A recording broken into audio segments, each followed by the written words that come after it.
If your tomatoes and cucumbers look healthy, but the harvest keeps slowing down in July, then there is a good chance you are making the same mistake I made for years. Most people think the plants need expensive fertilizers or stronger chemicals right when the hottest part of summer arrives. I believed that too until I realized I was feeding the plants at the wrong time and in the wrong way. The result was always the same: plenty of leaves but fewer fruits every week. I was working harder while the garden was quietly giving me less. That is a frustrating feeling because by July you have already invested months of work, and you expect the garden to reward you instead of slowing down. One summer, an older neighbor watched me carrying another bag of fertilizer across the yard and simply smiled. He told me to put the bag away because I already had everything I needed. At first I thought he was joking, but he showed me three simple things that had been used for many years by ordinary gardeners who could not afford expensive products. None of them cost much. In fact, two of them were already sitting in my shed, and the third one was cheaper than a cup of coffee. I followed his advice exactly, and before the season ended, my tomato vines stayed productive much longer, and my cucumber plants kept giving fresh fruit when I expected them to be finished. Since then, I have repeated the same routine almost every July with small changes depending on the weather, and it has never let me down. Today, I want to share that simple approach with you because many people stop feeding their plants correctly just when they need support the most. I am not talking about complicated formulas or miracle products because I do not believe in those. I only trust methods that save money and show real results in an ordinary backyard garden. Before this video is over, you will know exactly how I use ordinary wood ash boric acid and simple baker's yeast to help tomatoes and cucumbers stay productive until the end of the season. But before we get to the first one, there is something almost everyone does in July that quietly reduces the harvest without even noticing it. And if you miss this part, the rest of the method will never work the way it should. The biggest mistake I see in July is that people believe more fertilizer automatically means more vegetables. I used to think exactly the same way. The plants looked a little tired after weeks of producing fruit, so I gave them another strong feeding hoping they would recover faster. Instead, the tomato plants pushed out more leaves while the fruit stayed small and the cucumbers became less productive every week. It took me a long time to understand that by July, the plants are no longer asking for fast leafy growth. They are spending almost all their energy filling fruit and producing new flowers at the same time. If we keep feeding them the wrong way, we confuse the plant and waste both time and money. That older neighbor explained it to me in the simplest words. He said you should stop trying to force the plant to grow bigger and start helping it finish the job it has already started. Those words stayed with me because they made perfect sense. I began paying closer attention instead of reaching for another bag from the garden center. I noticed that healthy plants were not always the ones with the darkest leaves. The best plants were the ones that kept making flowers while the older fruit continued to ripen without slowing everything down. That is exactly what we want in the middle of summer. Many gardeners never notice another common problem. They water well and they feed well, but they forget that constant harvesting takes nutrients out of the soil every single week. Every tomato and every cucumber carries away a little part of what the plant worked so hard to collect. By July, that quiet loss starts adding up and the roots simply cannot keep up unless we give them the right support. This is why the old methods still make so much sense today. They are simple. They cost very little. They work with the natural rhythm of the plant instead of fighting against it. I also learned not to rush everything on the same day. Most people mix several products together hoping for a faster result, but that often creates more problems than benefits. I always leave a little time between each treatment so the plants can respond naturally. It takes a little patience, but the reward comes in healthier vines and a harvest that continues much longer than expected. Now, let me show you the first of the three inexpensive ingredients because this one has probably been sitting in your yard all along, and many people still throw it away without realizing how valuable it can be. The first thing I reach for every July is ordinary wood ash. Years ago, I thought ash was nothing more than something to clean out of the stove after winter. I never imagined it could become one of the most useful things in my garden. Then that same older neighbor asked me a simple question. Why throw away something that gardeners used long before shelves were filled with expensive fertilizers?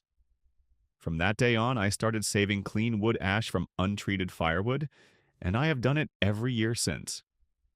There is one important rule, though. I only use ash from natural wood. Nothing painted, nothing treated, nothing that came from old furniture or construction wood. Clean ash is the only kind that belongs in a vegetable garden. The reason I like it so much is because tomatoes and cucumbers work incredibly hard during July.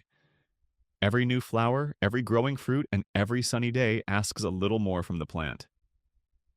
Wood ash gives gentle support without making the plants grow into a jungle of leaves. I never cover the soil with thick layers because more is not always better. Most people make that mistake. They think if a small handful helps, then a full bucket must be even better. It does not work that way. I simply scatter a light handful around each mature plant while keeping it a few inches away from the main stem. Then I water the area well so the nutrients slowly move into the soil where the roots can reach them. It takes only a few minutes, but the plants often respond over the following weeks with stronger flowering and steadier fruit production. I also pay attention to the weather.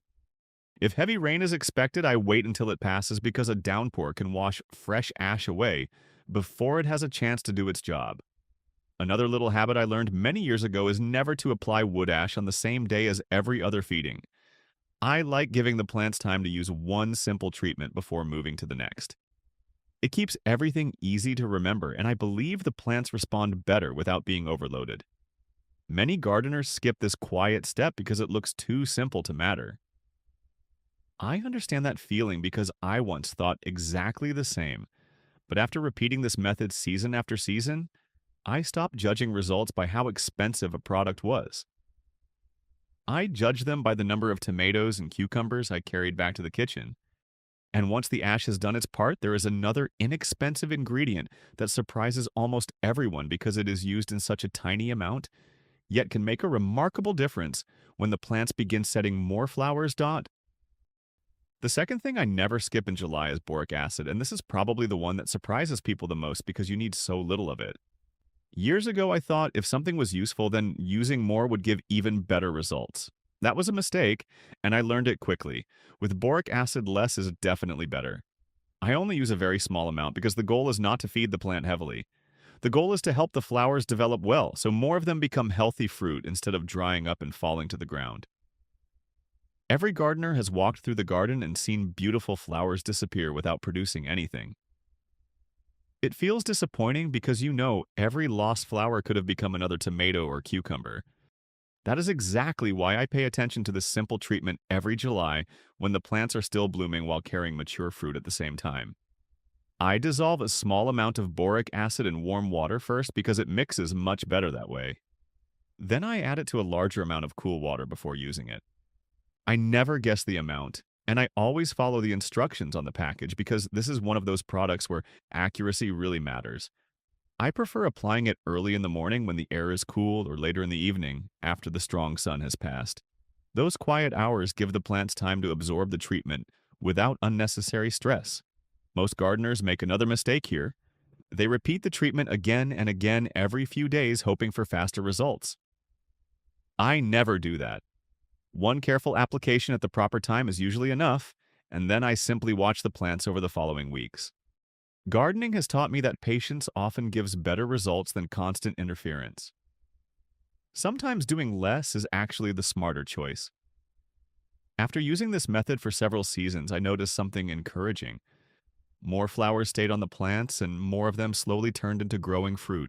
Of course, weather still plays a role because no gardener can control heat rain or strong winds, but giving the plants the right support at the right moment certainly improves their chances.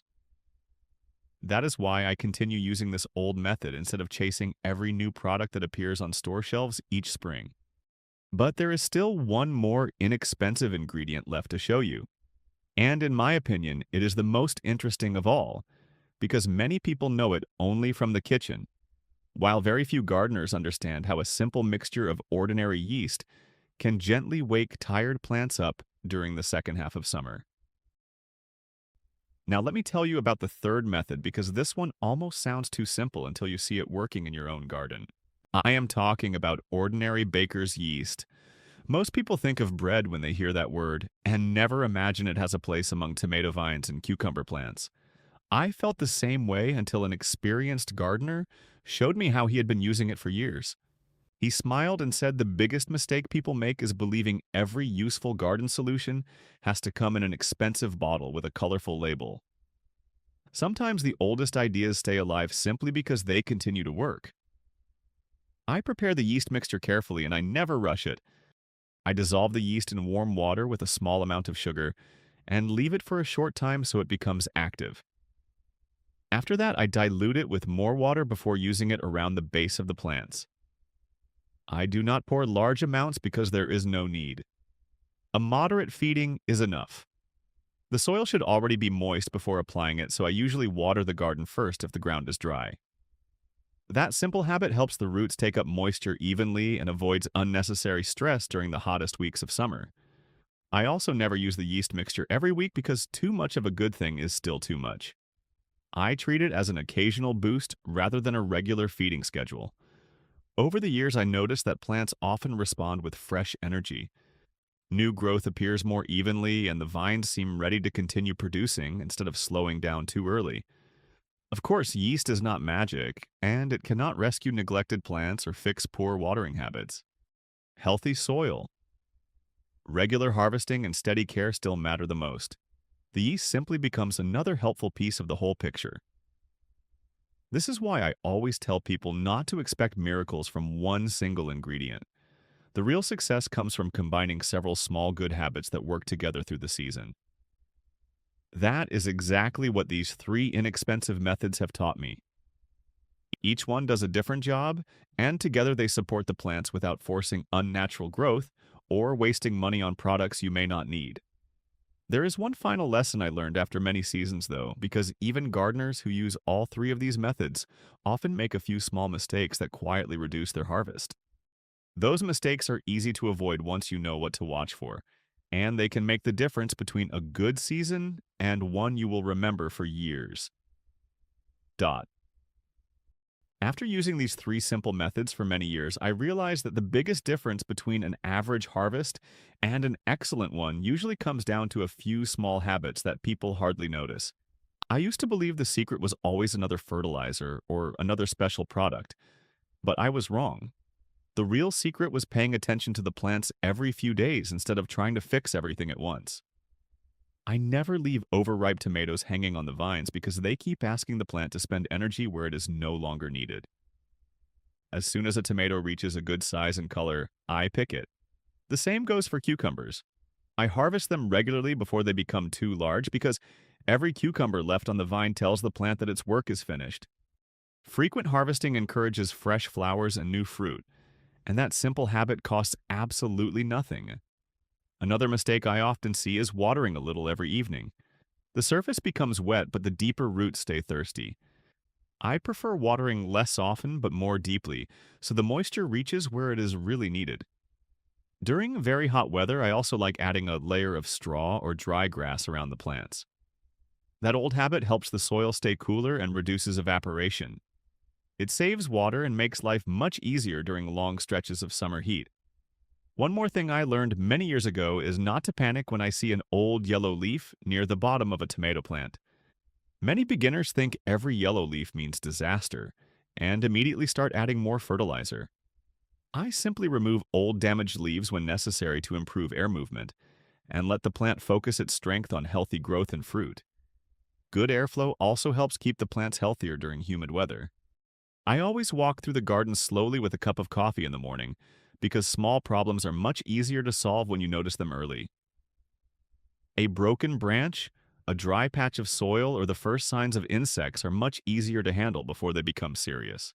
That quiet morning walk has probably saved more harvest than any product I have ever bought. By combining these simple habits with wood ash, boric acid, and yeast, I stopped chasing expensive solutions and started enjoying steadier harvests until late in the season. But there is one final thought I want to leave you with, because in my experience, the greatest reward from gardening has never been measured only by the number of tomatoes or cucumbers I bring into the kitchen. It is something much more satisfying than that dot. When I look back at all the seasons I have spent in the garden, I do not remember the expensive fertilizers I bought or the colorful packages that promised impossible harvests. I remember the simple habits that quietly worked year after year. That is why I still trust these three inexpensive methods every July. A little clean wood ash used carefully, a properly prepared boric acid solution used at the right time, a simple yeast mixture that gently supports the plants without making gardening complicated. None of these methods require special equipment or a large budget. They only ask for a little patience and regular care. That is something every gardener can afford. If you begin using these methods while your tomatoes and cucumbers are still healthy, you give them a better chance to stay productive until the very end of the season. The difference is often not dramatic overnight because gardening rarely works that way. Instead, you notice small improvements week after week. More flowers continue to appear. More fruit reaches the kitchen instead of falling from the vines too early. The plants stay stronger through the hottest part of summer, and harvesting becomes part of your daily routine instead of something you do only once in a while. I believe that is the real beauty of gardening. It teaches us that small, steady efforts usually bring the greatest rewards. Every season is another chance to learn something new, and every mistake becomes valuable if we remember it the following year. Even after all these years, I still discover little improvements that make my work easier and my harvest better. That is one reason I never become tired of walking through the garden each morning. There is always something new to notice. If you decide to try these simple methods this July, I hope they bring you the same satisfaction they have brought me for many seasons. Start with one careful step and let the garden show you the results.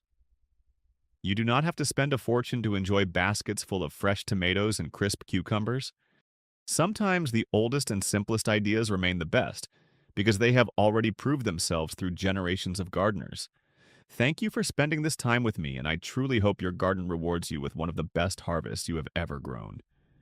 And next time I want to show you another forgotten method that many older gardeners quietly used for years to keep vegetables healthy without relying on expensive products. I think you will be surprised by how simple that one is as well.